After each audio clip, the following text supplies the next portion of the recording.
کے اندر کروائی جائے گی، یہ بالکل جھوٹ بولا ہے جس نے بھی بولا ہے۔ اس قسم کی بہت سارے جھوٹ ساروں نے ایون نبی علیہ السلام کے بارے میں کہا، آپ کو دفنانے لگے تو ہونٹ ہل رہے تھے، امتی امتی کے الفاظ آ رہے تھے، بالکل جھوٹ ہے۔ بلکہ قاسم نوتوی صاحب نے تو آب حیات میں، حیات النبی پہ کتاب میں اتنا غلو کیا، انہوں نے کہا نبی علیہ السلام کی روح بھی جسم سے نہیں نکلی تھی، وہ گلے میں اٹکی رہی تھی اور اسی حالت میں ان کو یعنی زندہ ہی دفنایا گیا۔ تو اس پہ ایک بریلوی عالم جو ہے عباس رضوی صاحب، انہوں نے کتاب لکھی ہے واللہ آپ زندہ ہیں حیات النبی پہ، 450 صفحوں کی۔ انہوں نے کہا کہ ہمیں تو سارے تانا دیتے ہیں، ہم تو کم از کم مانتے ہیں کہ روح نکلی تھی، بعد میں داخل ہوئی ہے، یہ تو روح نکلنا بھی نہیں مانتے، ٹھیک ہے، اور یہ توحید انجوائے کر رہے ہیں۔ اس معاملے میں میرے بھائی سارے ہی ننگے ہیں، اب کیا کریں، ہم تو صرف سمجھا ہی سکتے ہیں۔ ٹھیک ہو گیا جی۔ الا ما ظہر منہا پر چاروں مذاہب کا موقف، یہ جو سورہ نور کے اندر آیات اور سورۃ الاحزاب کے اندر آیات آئی ہیں پردے کے اعتبار سے، میں نے اس کے اوپر مسئلہ نمبر 161A اور 161B ڈیٹیل سے ریکارڈ کروا دیا ہے کتاب و سنت کے دلائل میں، جو ہے وہ اس حوالے سے پوری ڈیٹیلز موجود ہیں، وہ آپ دیکھ لیں۔ خودکش حملہ، ہاں جی، ان کی جو تائید یا اس کی تردید، میں تو تردید ہی کرتا ہوں، مسئلہ نمبر 28 ہے میرا۔ میں تو خودکش حملے مسلمانوں کے خلاف ہوں یا مسلمانوں کے کافروں کے خلاف ہوں، یہ دونوں کو حرام سمجھتا ہوں۔ ایون کوئی عورت اپنی عزت بچانے کے لیے بھی خودکشی کرے گی تو وہ بھی حرام کی مرتکب ہوگی۔ یہ بالکل یعنی زندگی سے بڑی کوئی نعمت نہیں ہے کہ ایک عورت کہتی ہے کہ جی میں اپنی عزت بچانے کے لیے جان اپنی نکال لوں، یہ بات غلط ہے۔ یہ تو اسی طریقے سے کہ ایک عورت کو کینسر ہو جائے اور وہ خودکشی کر لے کہ جی جو ہے وہ میں اب کینسر کی تکلیف کی بجائے میں یہ کاٹ لوں، یہ بات غلط ہے۔ یہ صرف جذباتی ڈاکٹرائن ہے، اسلام میں اس کی کوئی اہمیت نہیں ہے۔ تدبر القرآن کی علمی حیثیت، یہ امین احسن اصلاحی صاحب کا ہے جی، بہت علمی کوشش ہے، اور غامدی صاحب کے استاد بھی ہیں، ڈاکٹر سرار صاحب کے بھی استاد ہیں۔ تدبر القرآن امین احسن اصلاحی صاحب کا اور تفہیم القرآن مولانا مودودی کی، یہ کمبائنڈ فارم نے اگر کسی نے ایک جگہ دیکھنی ہے تو وہ بیان القرآن ڈاکٹر سرار صاحب کا سن لے، یعنی قرآن حکیم کا تانا بانا اور اس کا جو ربط ہے نا وہ سمجھا دیا ان لوگوں نے۔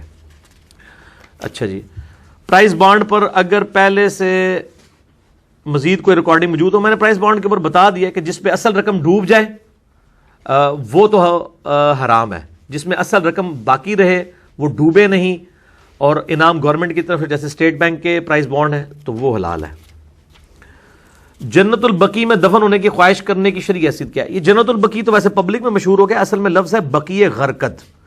وہ جنت اس لیے لوگ کہہ دیتے ہیں کہ شاید وہاں پہ کوئی دفن ہو گیا تو جنتی ہو جائے گا، ایسا بھی نہیں ہے۔ عبداللہ ابن ابی کی قبر بھی بقی غرقد میں ہی موجود ہے، وہاں دفن ہونے سے کسی نے جنتی نہیں ہونا۔ یہاں لوگ بڑے فخریہ پیش کر رہے ہوتے ہیں کہ جی فلاں بھی، یعنی میں آپ کو بتاتا ہوں کہ دو بڑی یعنی پرسنالٹیز، شیخ زکریا کاندلوی صاحب جنہوں نے فضائل اعمال لکھی ہے، وہ بقی غرقد میں دفن ہے، پوری زندگی مسجد نبی میں وہ درس بھی دیتے تھے۔ تو آپ ذرا بریلویوں سے پوچھ لیں کہ وہ بقی غرقد میں دفن ہے اور آپ کے سو کالڈ جنت البقی میں، وہ کہیں گے نہیں۔